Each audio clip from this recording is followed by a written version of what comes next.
अस्सलाम वालेकुम dear students and viewers. आज हम बात करेंगे बहुत इम्पॉर्टेंट टॉपिक पे, और ये टॉपिक आप लोगों के साथ है स्पेसिफिक रेट कांस्टेंट या जस्ट रेट कांस्टेंट या sometime we call it velocity constant.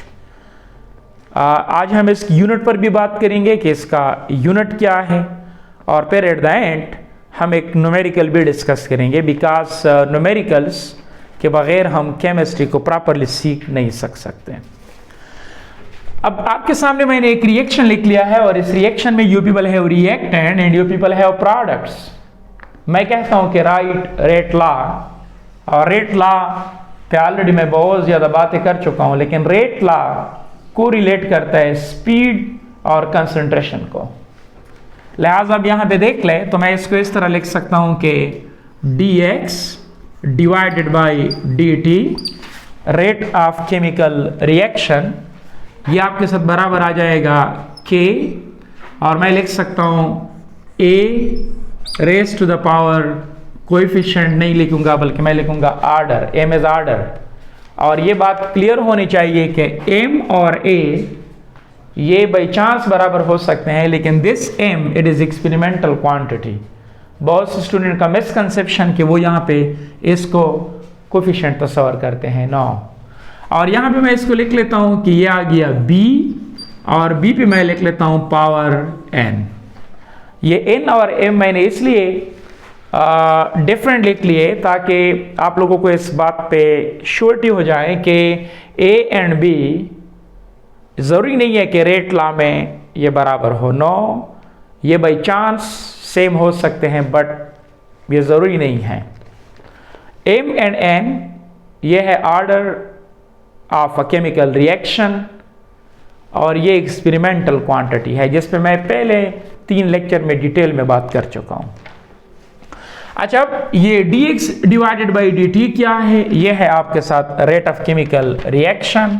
इसको मैं लिख सकता हूँ कि rate of a chemical reaction.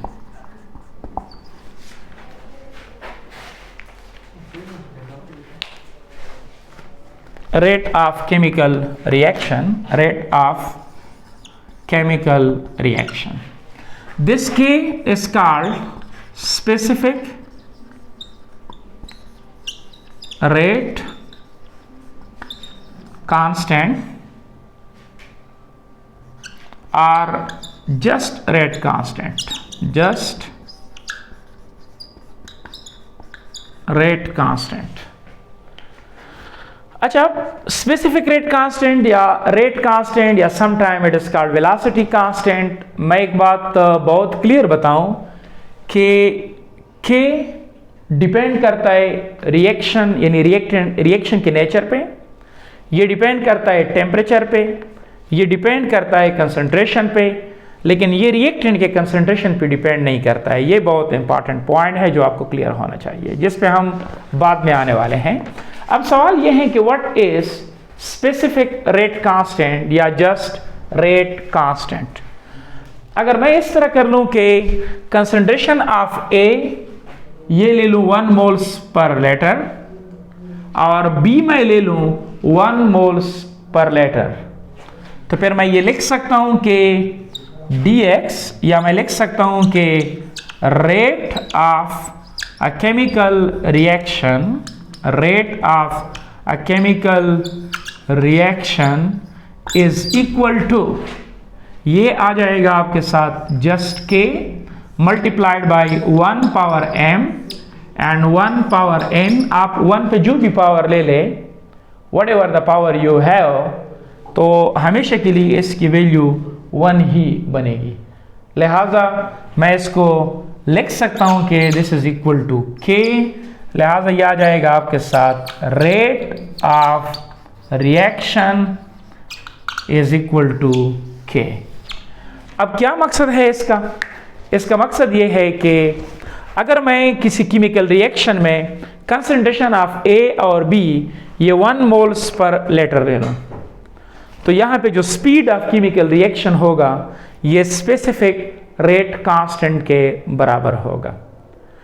Student का एक बहुत मिसकंसेप्शन है, वो कहते हैं कि rate of a chemical reaction और specific rate constant they are same thing. No, ये गलत भी है और ये ब्लंडर है।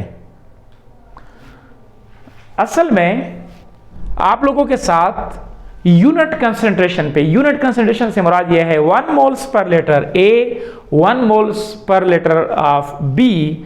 तो इस कंडीशन पे जो रिएक्शन का स्पीड होगा उसकी न्यूमेरिकल वैल्यू और के की वैल्यू ये बराबर होगी। तो इसका मकसद ये नहीं है कि ये आपके साथ सेम चीजें हैं, नो, न्यूमेरिकल वैल्यू इनकी सेम होगी अंडर यूनिट कंसंट्रेशन, बाकी जो है दे आर डिफरेंट थिंग।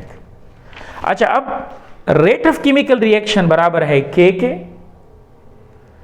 अच्छा, अब इसके बाद क्या ये डिफरेंट चीजें हैं? हाँ, डिफरेंट चीजें हैं। रीजंस क्या है कि ये डिफरेंट चीजें हैं? Number 1, rate of chemical reaction ये डिपेंड करता है कंसंट्रेशन ऑफ ए और concentration of B raise to the power, और ये जो पावर होगा ये एक्सपेरिमेंटल क्वांटिटी है। लिहाजा रेट ऑफ केमिकल रिएक्शन ये कंसंट्रेशन पे डिपेंड करने वाला एक यानी इट इज अ क्वांटिटी, लेकिन के ये कंसंट्रेशन पे डिपेंड नहीं करता है। Whatever the concentration you pick for a chemical reaction, k will not change. Point number 1। Point number 2 कि आप लोगों के साथ ये जो के है, यानी जो रेट ऑफ केमिकल रिएक्शन है dx डिवाइडेड बाई dt, इनकी यूनिट हमेशा के लिए होगी मोलरिटी पर सेकेंड या मोल्स पर डीएम क्यूब पर सेकेंड। इसको मैं इस तरह भी लिख सकता हूं, मोल्स और आपके साथ डीएम क्यूब और ये आपके साथ पर सेकेंड। मतलब ये कि रेट ऑफ केमिकल रिएक्शन की यूनिट ये है fix, moles per DM cube पर सेकेंड। लेकिन what about the unit of के? के की यूनिट फिक्स नहीं है। के की यूनिट जो है ये डिपेंड करता है, depends upon order of chemical reaction, depend on the order of the reaction. लिहाजा हम के की यूनिट कभी जो है वो फिक्स नहीं कर सकते हैं। यूनिट ऑफ के हमेशा के लिए डिपेंड्स करता है किस चीज़ पे? ये डिपेंड्स करता है ऑर्डर ऑफ केमिकल रिएक्शन पे। ये एक इंपॉर्टेंट पॉइंट है जो आपको क्लियर होना चाहिए। अब ये जो के की यूनिट है ये हम मालूम कैसे कर सकते हैं? फर्स्ट ऑर्डर के लिए कितनी होगी, सेकेंड ऑर्डर के लिए कितनी होगी? तो लिहाजा अब हम आते हैं और इस पे डिस्कशंस कर लेते हैं थोड़ा सा, ताकि आपको यूनिट निकालने का आइडिया बिल्कुल क्लियर हो जाए। अब यहां पे देख लें, आप लोगों ने जब भी पेपर में क्वेश्चन अटेम्प्ट करना है तो के की यूनिट के निकालने के लिए आसान तरीका आपको आना चाहिए। फॉर एग्जांपल आपको मैं कहता हूं कि dx डिवाइडेड बाई dt ये बराबर है मेरे साथ k, और यहां पे a and a power n. n is any order, it may be first order, it may be second order, it may be third order, it may be fractional order, it may be negative order. जब मैं यहाँ पे n change करूंगा तो मेरे साथ जो k की यूनिट होगी वो भी क्या होगी? चेंज ही होगी। यहाँ पे ये dx क्या है? ये है कंसंट्रेशन, वी हैव कंसंट्रेशन। लिहाजा अगर आप इसको लिखना चाहते हैं तो आप इसको इस तरह भी लिख सकते हैं कि ये है आपके साथ कंसंट्रेशन और ये है डिवाइडेड आपके साथ टाइम। तो मैं इसको लिख लेता हूं टाइम, और यहां पे मैं इसको लिख लेता हूं के, और के के साथ मैं यहां पे दोबारा लिख लेता हूं कि ये मेरे साथ दोबारा कंसंट्रेशन है, और कंसंट्रेशन के ऊपर मैं लिख लेता हूं पावर n। अब यहां पे देख लें तो मैं इस के की जगह लिख सकता हूं कि k इज इक्वल टू ये बनेगा मेरे साथ 1 डिवाइडेड बाई टाइम, और ये मैं लिख सकता हूं कि ये आ जाएगा आपके साथ कंसंट्रेशन, और मैं ये लिख लेता हूं डिवाइडेड बाई, ये भी मैं लिख लेता हूं कंसंट्रेशन। यहां पे है पावर 1 बिकॉज जस्ट कंसंट्रेशन है, डिवाइडेड बाई यहां पे मैं लिख लेता हूं कंसंट्रेशन, यहां पे मैं लिख लेता हूं n। अब यहां पे देख ले तो मैं लिख सकता हूं कि k is equal to 1/t, और मैं लिख सकता हूं कि कंसंट्रेशन, और ये मैं लिख सकता हूं 1 - n। तो बस मेरे ख्याल में आपको ये फार्मूला क्लियर होना चाहिए कि 1/t कंसंट्रेशन 1 - n। अब आप इस फार्मूले के जरिए किसी भी ऑर्डर के लिए k की यूनिट निकाल सकते हैं। मसलन कैसे? फॉर एग्जांपल आपको मैं कहता हूं कि मेरे साथ अगर ऑर्डर ऑफ रिएक्शन बराबर हो 0 के, मतलब ये कि 0 ऑर्डर रिएक्शन हो, तो क्या होगा? तो आप लिख सकते हैं कि k is equal to 1 time की जगह आपकी मर्जी है कि आप कौन सा यूनिट इस्तेमाल करना चाहते हैं। सपोज वी यूज सेकेंड, 1/सेकेंड मैं लिख लेता हूं मोलरिटी, या जस्ट कंसंट्रेशन के लिए मैं यूनिट लिख लेता हूं, लेट सपोज मोलरिटी। तो ये आ जाएगा मेरे साथ मोलरिटी, और यहां पे आ जाएगा 1 - n, तो मैं लिख लूंगा 1 - 0। अब ये मैं लिख सकता हूं कि k इज इक्वल टू 1/सेकेंड एंड इट इज मोलरिटी। तो लिहाजा मोलरिटी पर सेकेंड, और मोलरिटी किसके बराबर है? मोलरिटी बराबर है मोल्स, ये आ जाएगा पर dm³ और पर सेकेंड। यहाँ पे एक बहुत इंपॉर्टेंट पॉइंट है, अक्सर इंडिकेट में कभी कभी सवाल पूछा जाता है कि वो कौन सा ऑर्डर है जिसके लिए रेट ऑफ केमिकल रिएक्शन और specific rate constant both have same unit. तो अगर आप देख ले फॉर 0 ऑर्डर k की यूनिट आ गई मोल्स पर dm³ पर सेकेंड, या ये आ गई मोलरिटी पर सेकेंड। और आप लोगों के साथ जो dx/dt है, रेट ऑफ केमिकल रिएक्शन की यूनिट भी है मोल्स पर dm³ पर सेकेंड। ये तो फिक्स है लेकिन ये वेरिएबल है, लेकिन फॉर 0 ऑर्डर आपके साथ k और dx/dt they have same unit. लिहाजा ये बात आपको क्लियर होनी चाहिए। अब अगर आपको इंडिकेट में सवाल दिया जाए, ईटे में सवाल दिया जाए कि वो कौन सा ऑर्डर है जिसके लिए k और specific rate constant and rate of chemical reaction both have same unit, तो इट इज 0 ऑर्डर। अब अगर आप लोगों को मैं कहूं कि अच्छा आप इस तरह कर ले कि अगर n बराबर हो 3 के, तो what will be the order? तो आप जस्ट लिख ले, सॉरी अगर n बराबर हो 3, what will be the unit of k?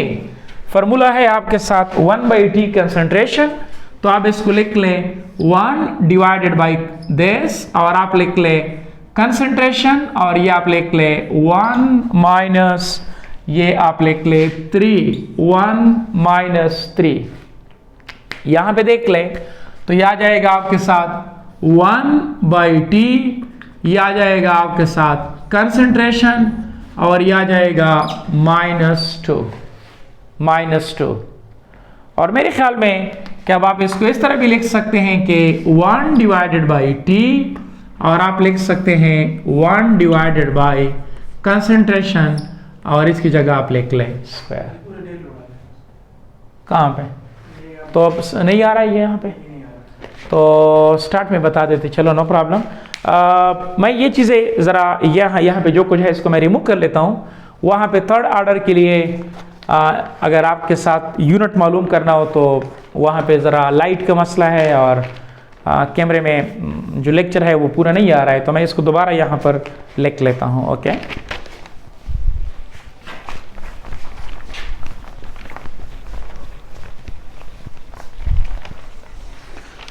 Okay अब मैं दोबारा लिख लेता हूं कि अगर n बराबर हो 3, अगर ये आपके साथ 3rd ऑर्डर हो, तो मैं सवाल पूछता हूं कि what is its unit of k। तो आप लिखेंगे कि no problem, k is equal to 1/t, और आप लिख लेंगे कंसंट्रेशन 1 - n। ये फार्मूला हमेशा के लिए याद रखा करें। अब यहाँ पे मैं इसको लिख सकता हूँ कि 1/t, और ये आपने लिख लिया कंसंट्रेशन 1 - 3rd ऑर्डर है, तो आप लिखेंगे इसको 3, और ये आ जाएगा आपके साथ 1/t, और ये आ जाएगा आपके साथ concentration -2, it is 1/t, 1 divided by concentration square. Concentration को हम यूजुअली नापते हैं मोलरिटी में, तो आप लिख सकते हैं कि K is equal to 1/T, और आप लिख सकते हैं कि this is molarity square. Time को अगर मैं सेकंड में नाप लूँ तो आप इसको लिख लें 1/सेकेंड, लिहाजा मैं इसको लिख सकता हूँ 1 divided by second and molarity square. और अगर आप मोलरिटी की वैल्यू डालना चाहें तो molarity is equal two moles per dm cube, तो आप यहाँ पे मोलरिटी की वैल्यू डालें and you will get your result. मेरे ख्याल में कि फॉर्मूला मैंने आप लोगों के सामने लिख लिया है कि K is equal to 1/T concentration और आपके साथ 1 - n। आप इस पे किसी भी रिएक्शन का अगर आपको ऑर्डर मालूम हो तो आप यूनिट मालूम कर सकते हैं। अगर आप यहाँ पे देख लें, एक केस में यूनिट आ गई आपके साथ मोलरिटी पर सेकेंड, दूसरे केस में आपके साथ ये आ गई 1/सेकेंड मोलरिटी स्क्वायर। तो देयरफॉर ये बात बहुत क्लियर है और बहुत अच्छी तरीके से क्लियर है कि K की यूनिट फिक्स नहीं है, लेकिन रेट ऑफ केमिकल रिएक्शन जो है उसकी यूनिट फिक्स है, मोल्स पर dm क्यूब पर सेकेंड। मेरे ख्याल में बात क्लियर हो चुकी होगी और आइंदे के लिए आपको इसमें किसी किस्म का कन्फ्यूजन नहीं होगा।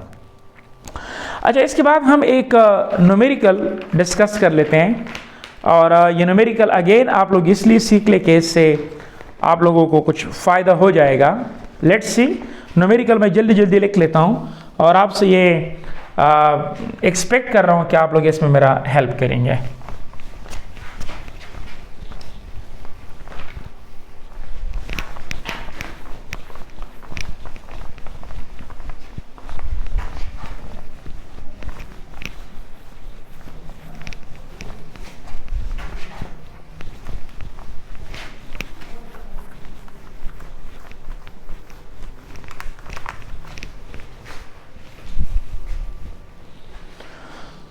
ओके, आपके सामने मैंने एक रिएक्शन लिख लिया है। ये एक रिएक्शन है और रिएक्शन है आपके साथ NO2 प्लस CO, और ये आ गया आपके साथ NO प्लस CO2। ये एक रिएक्शन है और आपसे मैं ये सवाल पूछता हूँ कि इस रिएक्शन के लिए रेट लॉ लेके, तो ऑलरेडी मैं आपको बता चुका हूँ कि rate law is experimental quantity, it is not theoretical quantity। तो इसके लिए you need data, और डेटा मेरे साथ ये है कि यहाँ पे मेरे साथ एक्सपेरिमेंट्स है डिफरेंट, इनमें से मेरे साथ NO2 का कंसंट्रेशन है वो भी दिया गया है, और ये जीरो से मेरा मुराद है initial concentration, concentration at zero time, जब तक रिएक्शन स्टार्ट ना हो, दिस इज मोलरिटी। और ये आपके साथ कार्बन मोनोऑक्साइड का कंसंट्रेशन, और ये भी आपके साथ इनिशियल और यूनिट है मोलरिटी, और rate of chemical reaction dx divided by dt molarity पर सेकेंड, ये मुझे दिया गया है।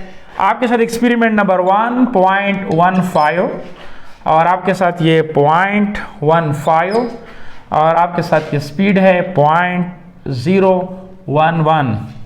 आपके साथ एक सेकंड एक्सपेरिमेंट है 0.30, और ये है आपके साथ 0.15, और ये है आपके साथ 0.45, और थर्ड है आपके साथ 0.60 और 0.30 और 0.18, और ये है आपके साथ 0.60 और ये आपके साथ 0.18।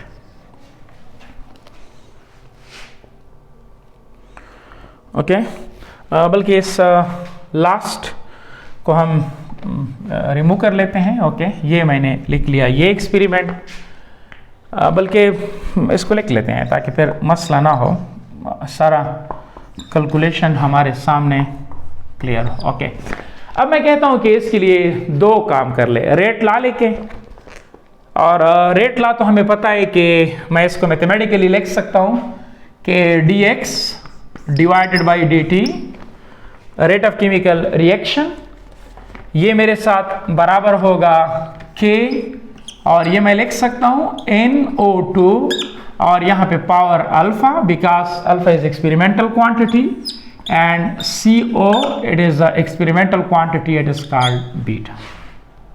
अब मैं इसको मालूम करना चाहता हूं. नाउ लुक एट, आपने कोई ऐसे दो एक्सपेरिमेंट उठाने हैं जिसमें से एक क्वांटिटी कांस्टेंट हो और दूसरे आपके साथ वेरिएबल हो. नाउ लुक एट, आपने NO2 का कंसंट्रेशन डबल किया है. अगर आप देख ले यहां से आपने डबल किया है और आपने कार्बन मोनोऑक्साइड का कंसंट्रेशन जो है वो कांस्टेंट रखा है. यहां पे देख ले आपके साथ ये जो स्पीड ऑफ केमिकल रिएक्शन है वो कितना टाइम बढ़ चुका है. तो ये मैं मालूम कर लेता हूं. ओके,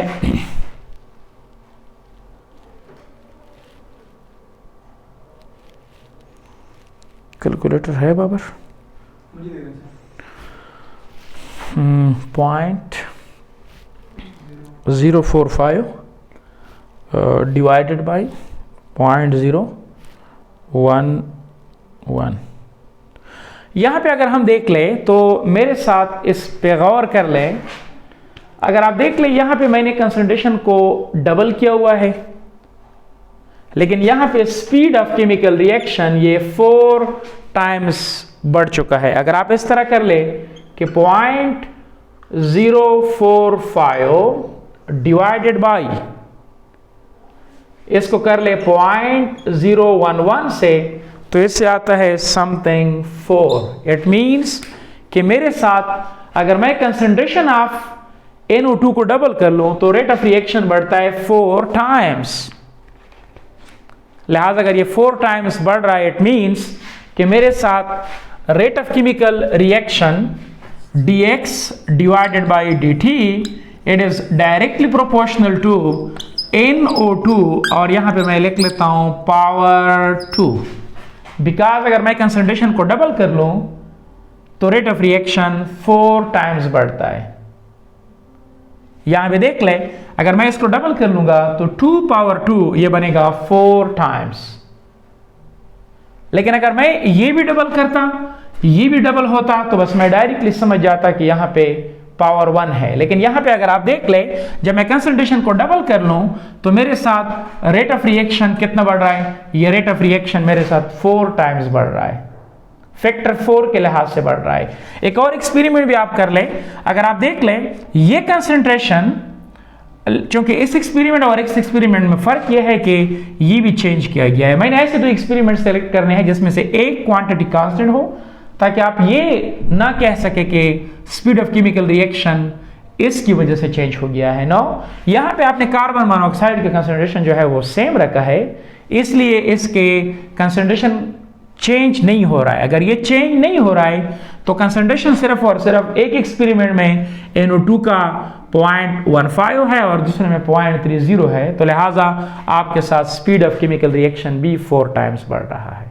इट मींस कि यहां पे आपके साथ ये अल्फा आपके साथ किसके बराबर है? ये अल्फा आपके साथ बराबर है 2 के. ये तो आसान हो गया. लेकिन अब मसला यह है कि व्हाट अबाउट कार्बन मोनोऑक्साइड. तो अब मैंने कोई ऐसा एक्सपेरिमेंट उठाना है जिसमें मेरे साथ rate of chemical reaction carbon monoxide के लिहाज से मैं देख लूं. तो मैंने एक ऐसा एक्सपेरिमेंट उठाना है जिसमें NO2 का कंसंट्रेशन फिक्स हो, लेकिन ये वेरिएबल हो. तो अब इसका मकसद क्या है? अगर आप यहां पे देख लें तो मैंने रेट ऑफ केमिकल रिएक्शन को यहां, यानी सॉरी, कंसंट्रेशन ऑफ NO2 को मैंने सेम रखा है, लेकिन अगर आप देख लें कार्बन मोनोऑक्साइड का कंसंट्रेशन मैंने डबल किया हुआ है. जरा इस पे गौर कर लें. तो मैं कहता हूं क्या right rate law for this and right rate law for this. Now look at, मैं इसको लिख सकता हूं कि हमेशा के लिए आप इसके लिए लेके या इसके लिए लेके, it is not a problem. Rate law इसके लिए लेके फिर इसके लिए लेके, तो ये आ जाएगा आपके साथ 0.18. ये है स्पीड ऑफ केमिकल रिएक्शन. ये यहां पे आ जाएगा K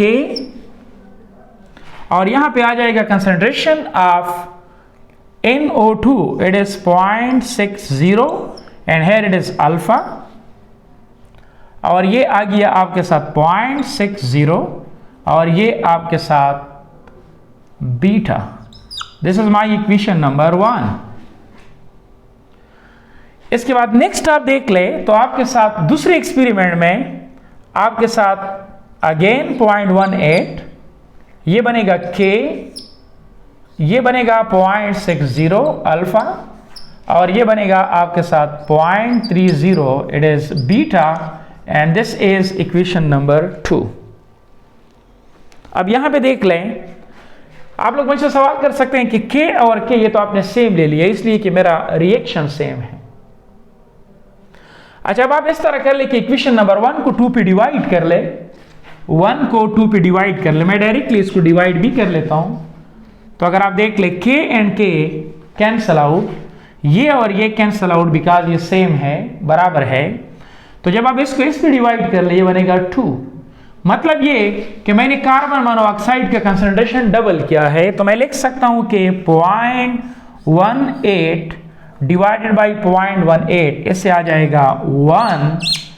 ये तो कैंसल आउट, ये भी कैंसल आउट, ये बनेगा आपके साथ 2, और 2 पे बनेगा पावर बीटा। जब मैंने इसको इस पे डिवाइड किया तो ये आ गया 2, इसके ऊपर पावर आ गया बीटा। तो लेफ्ट हैंड साइड पे है 1 और राइट हैंड साइड पे है 2 पावर 0। तो मैथमेटिक्स के लैंग्वेज में अगर मैं अब ये कहूं कि suppose beta is equal to 1, let suppose beta is equal to 1, तो ये बनेगा 1 is equal to 2 because 2 power 1 is 2। ये तो बहुत नॉनसेंस बात है कि 1 बराबर हो 2 के, it makes no sense. Left पे है 1, तो मैं लिख लेता हूं 1। अगर मैं लिख लूं 2 पावर 0, मैं किसी चीज पर भी अगर 0 ले लूं तो पावर 0 इज इक्वल टू 1, तो लिहाजा 1 इज इक्वल टू 1। लिहाजा alpha, sorry not alpha, beta is equal to 0 because अगर मैं इसकी 0 वैल्यू रखूं तो फिर ये कंसंट्रेशन पे डिपेंड नहीं करेगा। और ये कॉमन सेंस की भी बात है। देख लें, अगर NO2 का कंसंट्रेशन आपने सेम रखा तो फिर तो इस पे इफेक्ट नहीं करेगा। आपने कार्बन मोनोऑक्साइड का कंसंट्रेशन डबल किया, लेकिन अगर आप देख ले स्पीड पे किसी किस्म का इफेक्ट नहीं हो रहा है। तो वो ऑर्डर जिसमें rate of chemical reaction concentration of एक सब्सटेंस पे डिपेंड ना कर ले, तो हम इसको कहते हैं कि ये उसके लिहाज से 0 ऑर्डर है। अब लिहाजा आपको मैं कहता हूं कि राइट रेट लॉ, तो आप कहेंगे dx divided by dt is equal to k। आप इसको लिख लेंगे NO2, यहां पे लिखेंगे पावर 2 बिकॉज यहां पे ये स्क्वायर के लिहाज से चेंज हो रहा है, और बीटा के लिहाज से इसका पावर क्या बनेगा, ये बनेगा आपके साथ CO, ये बनेगा 0। लिहाजा with respect to NO2 it is second order, with respect to carbon monoxide it is 0 order. ये है मेरे साथ इसके लिए रेट लॉ, और मेरे ख्याल में कि अब आपको इसमें किसी किस्म का मसला नहीं होना चाहिए। अच्छा, अब अगर आप लोगों से मैं ये कहूं कि इसके लिए K की वैल्यू निकालिए, आपके लिए होम असाइनमेंट जो डेटा मैंने दिया है इसके लिए आप K की वैल्यू निकाल लें, और इसका आसान तरीका है। आप इस तरह कर ले कि यहां से कोई भी स्पीड ले ले, ये स्पीड ले ले, यहां पे पुट कर लें, कंसंट्रेशन ऑफ कार्बन मोनोऑक्साइड ले ले, यहां पे पुट कर लें, और इसकी वैल्यू डालें, यहां पे पुट कर लें, तो फिर भी देख लें, और फिर इसके बाद तमाम एक्सपेरिमेंट्स के लिए K की वैल्यू मालूम कर ले, तो तमाम केसेस में K की वैल्यू सेम बनेगी। आप ट्राई कर लें, नहीं होता है तो कमेंट सेक्शन में बताएं। Thank you very much. Next lecture इंशाल्लाह हमारा मज़ीद कुछ कंसेप्चुअल पॉइंट्स पर ही होगा। Thank you very much.